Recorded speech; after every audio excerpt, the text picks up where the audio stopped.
नमो भगवते वासुदेवाय नमः। आप सभी को रमा एकादशी व्रत की हार्दिक शुभकामनाएं। रमा एकादशी व्रत की कथा आज इस वीडियो में हम आपको सुनाने वाले हैं और रमा एकादशी के दिन इस व्रत कथा को अवश्य ही पढ़ाया सुना जाता है। इस साल रमा एकादशी व्रत 28 अक्टूबर को रखा जाएगा, यानी आज के दिन। इस दिन भगवान विष्णु की पूजा की जाती है और फिर उनकी कथा पढ़िया सुनी जाती है। रमा एकादशी व्रत की कथा इस प्रकार है। इस कथा को आप बिल्कुल ध्यान पूर्वक प्रसन्नचित्त मन से श्रद्धा पूर्वक सुनिएगा। रमा एकादशी की कथा सुनाते हुए भगवान श्री कृष्ण ने कहा, हे युधिष्ठिर, कार्तिक मास की कृष्ण पक्ष की एकादशी का नाम रमा है। इसकी कथा ऐसे प्राचीन काल में मुचकंद नामक एक राजा सत्यवादी और भगवान विष्णु के परम भक्त थे। सत्यवादी राजा मुचकंद की एक पुत्री थी जिसका नाम चंद्रभागा था। चंद्रभागा का विवाह अन्य नगरी के राजा के पुत्र शोभन से हुआ था। राजा मुचकंद हर साल एकादशी का व्रत रखते थे। राजा के अलावा उनके राज्य के सभी लोग भी यह व्रत पूरे मन और श्रद्धा भाव से रखते थे। चंद्रभागा के पति शोभन का शरीर काफी कमजोर था, लेकिन वो एकादशी व्रत में बहुत श्रद्धा रखता था। एक दिन शोभन ससुराल में आया हुआ था और एकादशी तिथि आ गई। मुचकंद राजा ने राज्य भर में ऐलान कर दिया कि आज प्रजा के सभी लोगों का उपवास होगा। उसने कहा कि हाथी, घोड़ा और ऊंट को भी अन्न नहीं देना है। यह बात सुनकर दामाद परेशान हो गया। तब उसने अपनी पत्नी से कहा कि वह बिना भोजन के जीवित नहीं रह सकता।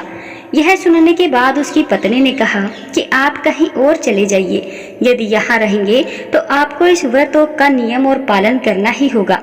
तब शोभन ने कहा कि जो भाग्य में होगा देखा जाएगा, और उसने रमा एकादशी व्रत रखा। लेकिन उसे बहुत तेज से भूख लग गई, जिससे वह व्याकुल हो उठा। वहीं जब रात्रि जागरण का समय आया तो वह बहुत दुखी हुआ और सुबह तक उसके प्राण निकल गए। उसका अंतिम संस्कार हुआ और चंद्रभागा मायके में ही रहने लगी। रमा एकादशी व्रत के पुण्य प्रभाव से शोभन को मद्रांचल पर्वत पर सुंदर देवपुर नगर प्राप्त हुआ। मुचुकुंद नगर का एक ब्राह्मण एक दिन शोभन के नगर में गया, जहाँ पर उसकी मुलाकात शोभन से हुई, जिसने पूरा हाल बताया। उसने पूछा कि आपको ऐसा नगर कैसे मिला। शोभन ने उसे रमा एकादशी के पुण्य के प्रभाव के बारे में बताया। उसने कहा कि यह नगर अस्थिर है, आप चंद्रभागा से इसके बारे में बताना। वह ब्राह्मण अपने घर गया और अगले दिन चंद्रभागा को पूरी बात बताई। चंद्रभागा उस ब्राह्मण के साथ शोभन के नगर के लिए निकल पड़ी। रास्ते में मद्रांचल पर्वत के पास वामदेव ऋषि के आश्रम में वे दोनों गए। वहाँ वामदेव ने चंद्रभागा का अभिषेक किया। मंत्र और एकादशी व्रत के प्रभाव से चंद्रभागा का शरीर दिव्य हो गया और उसको दिव्य गति मिली। उसके बाद वह अपने पति शोभन के पास गई। उसने चंद्रभागा को अपनी बाईं ओर बिठाया। उसने अपने पति को एकादशी व्रत का पुण्य प्रदान किया, जिससे उसका नगर स्थिर हो गया। उसने बताया कि व्रत के पुण्य प्रभाव से यह नगर प्रलय के अंत तक स्थिर रहेगा। उसके बाद दोनों सुखपूर्वक नगर में रहने लगे। ये थी रमा एकादशी व्रत की कथा।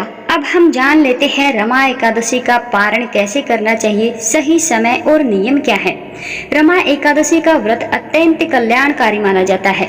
एकादशी प्रतिमा कृष्ण और शुक्ल पक्ष में मनाई जाती है।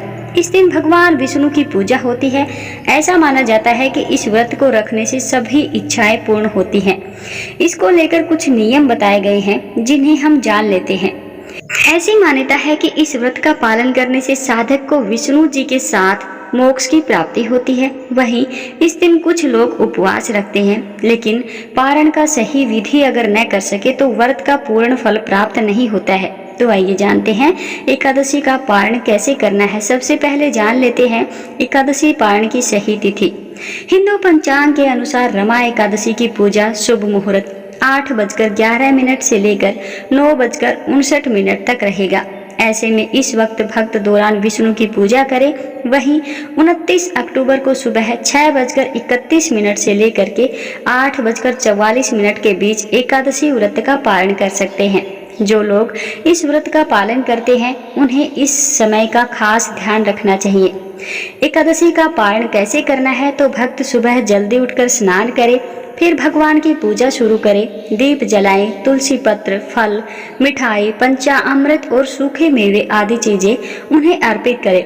इसके बाद व्रती पूजा और उपवास में हुई गलती के लिए क्षमा याचना करें। विभिन्न मंत्रों का जप करें। विष्णु सहस्त्र नाम और श्री हरि स्तोत्र का भी पाठ करें। आरती से पूजा का समापन करें। प्रसाद का वितरण परिवार के सदस्य व अन्य लोगों में करें।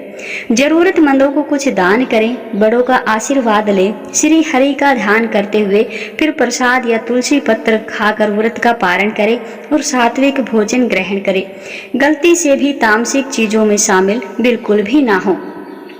मंत्र का जप आप कर सकते हैं। ओम नारायणाय विद्महे वासुदेवाय धीमहि तन्नो विष्णु प्रचोदयात्।